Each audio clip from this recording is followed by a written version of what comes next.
I never believed in the stories about the lighthouse on the cliffs. They said the last keeper disappeared, that sometimes the light guides lost souls, that anyone who stays too long becomes part of the lighthouse itself.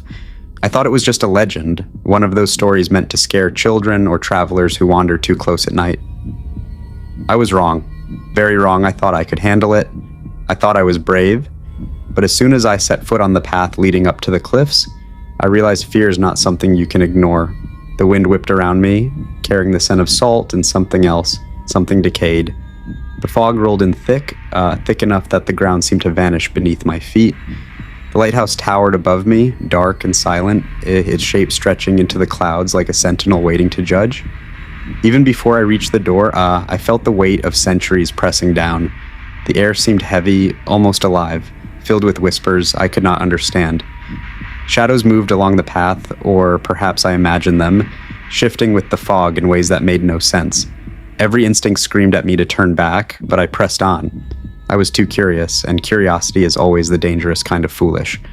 I pushed the door open. It was heavy, old, groaning on rusted hinges that sounded like bones. Inside, the air was cold and thick, smelling of salt and rot, of forgotten years and unseen memories. Dust covered every surface.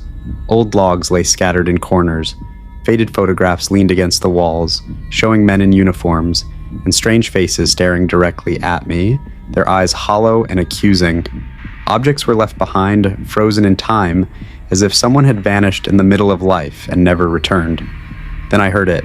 A creak behind me, soft, deliberate. I spun around. Nothing. Only shadows, stretching and twisting along the walls.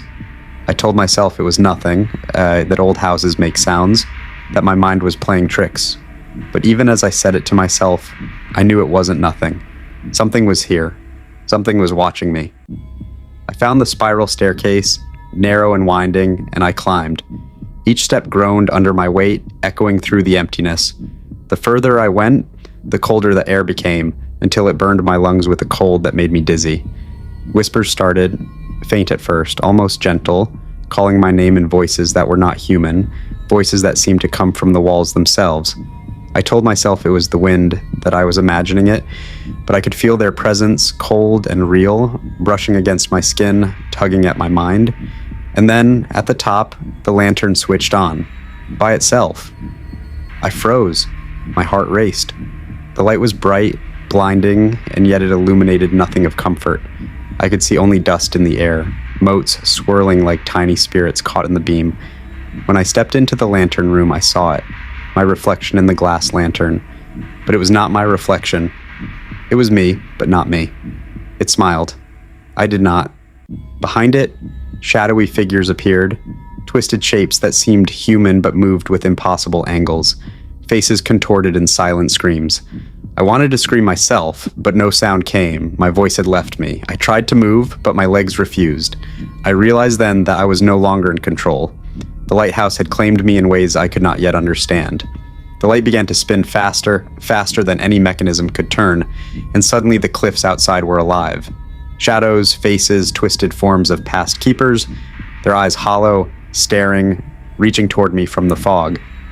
I stepped back, but the door behind me had vanished. The spiral staircase twisted endlessly above and below me, a maze with no beginning and no end. The whispers grew louder, surrounding me, repeating the words that would haunt me forever. Join us, forever.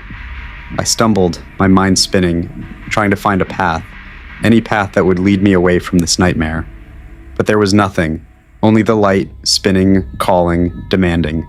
I ran, though I do not know where. Every turn brought me back to the same spot. Shadows flickered, twisting on the walls, reaching out as if trying to grab me, to pull me into their endless darkness.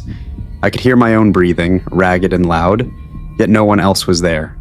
The lighthouse had become a labyrinth, a living thing that rearranged itself around me. Whispers came from everywhere, every angle, calling my name, taunting me, promising me eternal company with the lost souls it had claimed before me. Time ceased to exist, minutes became hours, or perhaps it was days. The lantern room, the staircase, the fog outside, all blended together. Then the light reached out, brighter than I could imagine, enveloping me in its cold, blinding glow. I felt myself being pulled forward, drawn into the lantern itself, floating, weightless, trapped. Around me, I could see other figures, other lost souls.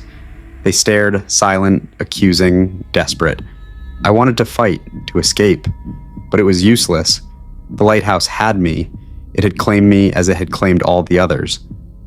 The next morning, the villagers found the lighthouse silent. My camera lay on the cliffs, still recording everything I had seen, everything I had experienced, though I was no longer there. The fog had lifted and the lighthouse looked as empty as it had for decades, yet I knew it was not empty. It never is. The light flickered once more and then vanished completely, swallowed by the fog. And now, every night I hear it.